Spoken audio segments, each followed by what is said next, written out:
মানুষের টাকা পয়সা, গহনা কিংবা গুপ্তধন চুরির কথা শুনে আমরা অভ্যস্ত, কিন্তু কখনো কি শুনেছেন মেঘ চুরির কথা?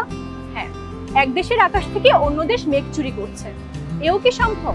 এমনই দাবি করেছে ইরাকের সংসদ সদস্য আব্দুল্লাহ আল খাইকানি। তার দাবি, প্রতিবেশী তুরস্ক ও ইরানের অভিযোগ যুক্তরাষ্ট্র বিমান ব্যবহার করে মেঘ ভেঙে ফেলা এবং চুরি করার চেষ্টা করছে। এমনকি কোনো প্রমাণ ছাড়াই তার দাবি, সাম্প্রতিক দিন ও মাসগুলোতে ইরাকে আবার বৃষ্টি ফিরেছে, কারণ যুক্তরাষ্ট্র ইরানের যুদ্ধ নিয়ে ব্যস্ত থাকায় তারা আর এসব করতে পারছে না। কিন্তু আসলে কি মেঘ চুরি করা সম্ভব? বিজ্ঞানীরা বলছেন মানুষের হাতে এখনো এমন কোনো প্রযুক্তি নেই যার মাধ্যমে মেঘ চুরি করা সম্ভব।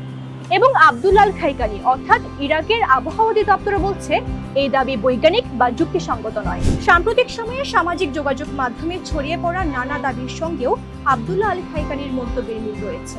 জানা যায়, চলতি বছরের ফেব্রুয়ারি মাসে অনেক বৃষ্টিপাত হয় দেশটিতে, যেটি গেল ৬৬ বছরের মধ্যে বেশি। তুরস্কের অনেক সোশ্যাল মিডিয়া ব্যবহারকারী ইরান যুদ্ধের সঙ্গে সেখানে হওয়া অতিবৃষ্টির সম্পর্ক খুঁজছেন।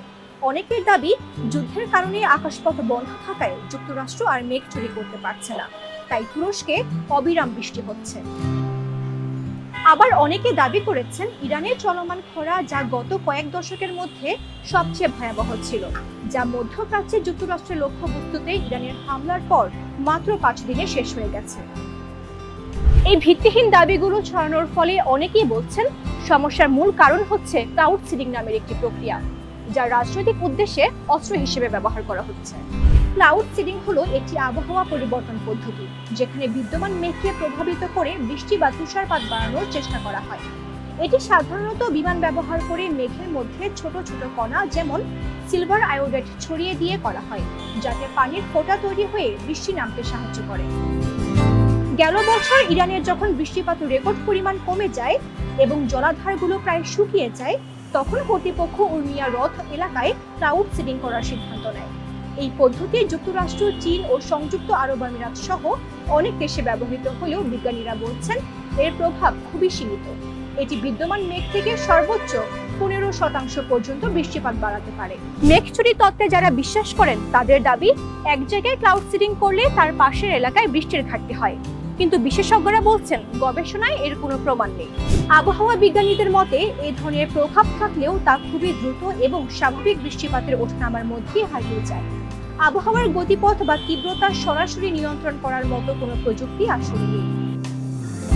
বরং তারা বলছেন জলবায়ু পরিবর্তনের কারণেই মধ্যপ্রাচ্যের চরম আবহাওয়া আরো বেশি ও তীব্র হচ্ছে।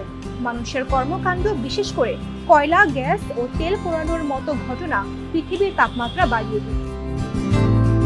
জাতিসংঘের জলবায়ু প্যানেল বলছে মানুষের তৈরি জলবায়ু পরিবর্তনের ফলে দীর্ঘস্থায়ী ও তীব্র তাপপ্রবাহ বাড়ছে, যা সীমিত পানি সম্পদের ওপর আরো চাপ সৃষ্টি করছে। একই সঙ্গে বৃষ্টিপাতও অনিয়মিত হয়ে যাচ্ছে, সামগ্রিকভাবে কম হলেও মাঝে মাঝে হঠাৎ করে প্রবল বৃষ্টিতে বন্যা তৈরি হচ্ছে। বিশেষজ্ঞরা বলছেন এই ধরনের জটিল ও চাপপূর্ণ পরিস্থিতিতে আবহাওয়া নিয়ন্ত্রণ ও পানির সম্পদ নিয়ে ষড়যন্ত্র তত্ত্ব সহজেই ছড়িয়ে পড়ে। এসব গুঞ্জনে কান না দিয়ে জলবায়ু নিয়ে বেশি বেশি ভাবার পরামর্শ বিশেষজ্ঞদের। গ্লিটারের টুইন লেমন ও অ্যান্টিব্যাকটেরিয়াল ফর্মুলা বাসনকে চকচকে জীবাণুমুক্ত করে আমাদের দেয় গ্লিটার গ্যারান্টি।